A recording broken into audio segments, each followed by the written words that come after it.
Assalamualaikum warahmatullahi wabarakatuh. Kembali lagi kita bersama-sama membuat resume fundamental saham dari laporan keuangan triwulan 1 2024. Kali ini kita akan membahas Bird, yaitu taksi Bluebird. Analisa ini adalah bahan pemikiran tambahan atau edukasi ya bagi investor untuk melihat apakah perusahaan ini layak diinvestasi atau tidak. Hanya sampai pada layak diinvestasi atau tidak, bukan untuk memaksa atau menyuruh melakukan aksi beli. Hanya sampai pada kita mengambil kesimpulan ya. Analisa ini adalah analisa fundamental berbasiskan value investing, yaitu melihat angka-angka yang ada di laporan keuangan dan kita sarikan lagi sampai kepada deskripsi kesimpulan tadi ya. Kemudian apabila pembahasan kita ini bermanfaat bagi Anda, silahkan di like dan di subscribe. Kita bahas dulu tentang perusahaannya. Bluebird Tbk atau Bird merupakan bagian dari Bluebird Group. Berarti Bluebird Tbk ini hanya bagian dari Bluebird Group ya. Sebuah perusahaan induk yang melayani kebutuhan transportasi mulai dari taksi, kontainer, alat berat hingga logistik ya. Jadi Bluebird Tbk ini hanya satu bagiannya. Pada tahun 1965 perusahaan ini bermula dengan nama Chandra Taksi, layanan taksi non-meteran di Jakarta. Perusahaan ini resmi berdiri pada tanggal 29 Maret 2001 dan saat ini memiliki 15 unit usaha. Beberapa merek yang dimiliki oleh perusahaan adalah Bluebird Taksi, Silverbird Taksi, Big Bird Bus, Golden Bird Car Rental, Pasar Mobil Bekas Mobil Go, Iron Bird Logistik, Citra Trans, Executive Shuttle, hingga Holiday Resort Lombok. Sekarang merambah sampai ke resort ya. Baik, itu tadi perkenalan perusahaannya. Sekarang kita lanjut ke tentang laporan keuangan di triwulan 1 ya. Di triwulan 1 2024. Baik,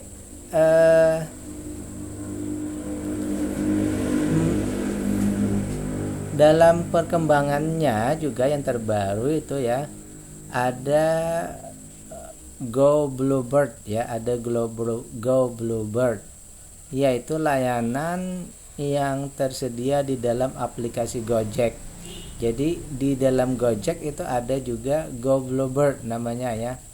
Layanan transportasi taksi Bluebird yang dapat dipesan melalui aplikasi Gojek untuk kemudian digunakan oleh pengguna sebagai sarana transportasi dari lokasi penjemputan ke lokasi tujuan yang ditentukan oleh pengguna. Berarti ada kerjasama dengan GoTo ya. Kalau tidak salah ya, nanti silahkan dikonfirmasi ulang kalau salah, bahwa Gojek itu berinvestasi juga di GoTo ya. GoTo berinvestasi di Bluebird ini ya. Baik, sekarang kita cek. Setelah saya cek di beberapa tempat, belum ada laporan tentang RUPS-nya ataupun penentuan dividen untuk tahun 2023. Kalau sudah nanti tolong kabari ya, saya belum menemukan. Nah, jadi sehingga saya tetap mendasarkan kepada laporan dividen yang di tahun 2022 ya. Di tahun 2022 itu dividennya sekitar 50,35%. Tapi data yang kita dapatkan sekarang ini adalah data di triwulan 1 2024. IPS-nya itu sekitar 178 ya. Dari kuartal dari 2023 triwulan 4 itu 181, di triwulan 1 2024 itu 178, berarti ada penurunan sekitar Rp3 ya, ada penurunan 4 rupiah penurunannya. Baik, oleh karena itu kita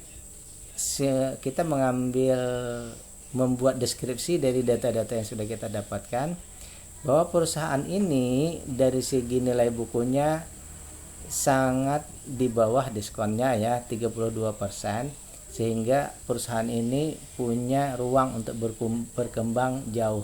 Untuk multi-bagger itu besar kemungkinannya kalau melihat dari data ini ya, besar kemungkinan untuk berkembang. Namun dari segi valuasi, dari segi valuasi perusahaan ini diskonnya 14%. Artinya perusahaan ini kalau kita membeli di saat ini, dia masih berada di harga wajarnya. Artinya kita tidak mendapatkan diskon dari pembelian kita. 14% memang diskonnya 14%, tetapi ini kalau menurut kategori kita masih dalam kondisi wajar. Kita mengharapkan tentu harganya di bawah lagi dari diskon 14% ya. Kemudian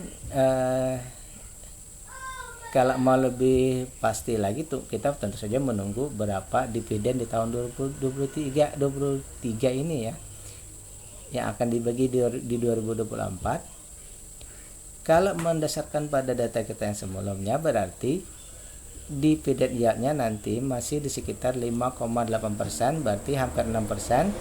Ini dividennya saya anggap sudah masuk dalam kategori besar, sudah masuk kriteria bagi dividen investing.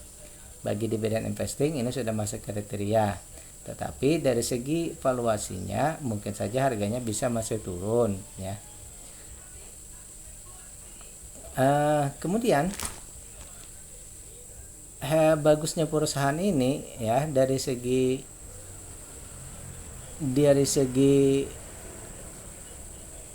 ketersediaan saham di bursa itu, di bursa hanya 60%, berarti 40% masih dipegang oleh pengendali. Mereka tidak melakukan jual beli di 40%-nya, hanya 60% yang diperjualbelikan.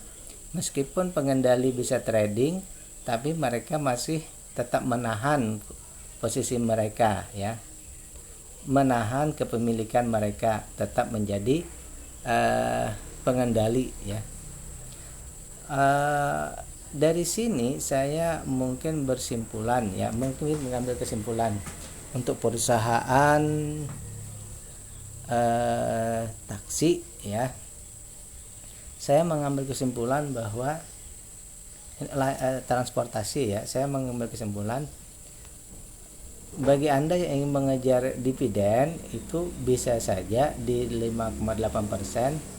Tapi membeli di saat sekarang ada risiko harga mungkin turun lagi ke bawah ya. Bagi yang berpatokan pada dividen ya tidak masalah.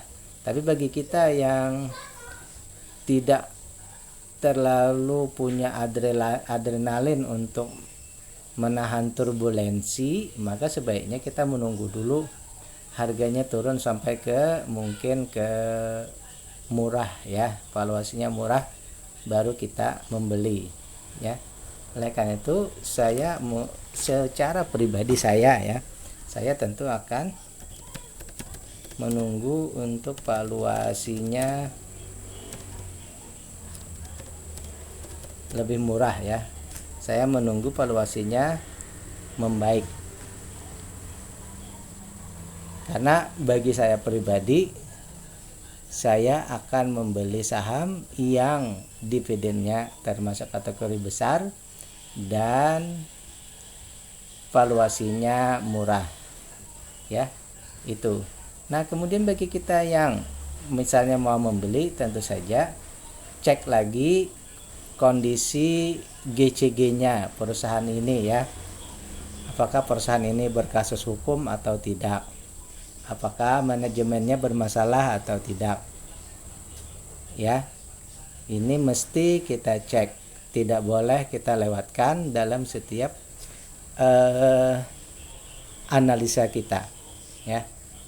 Karena itu bagian utama dari sebuah analisa fundamental. Selalu cek manajemennya, pengendalinya, ya. Apakah ada misalnya permasalahan keluarga atau dan lain-lainnya, ya. Oke. Itu dulu yang bisa saya bahas dari emiten ini. Sekali lagi, bila dirasa pembahasan kita ini bermanfaat, silahkan klik like dan subscribe. Bila taufiq wal hidayah. Assalamualaikum warahmatullahi wabarakatuh.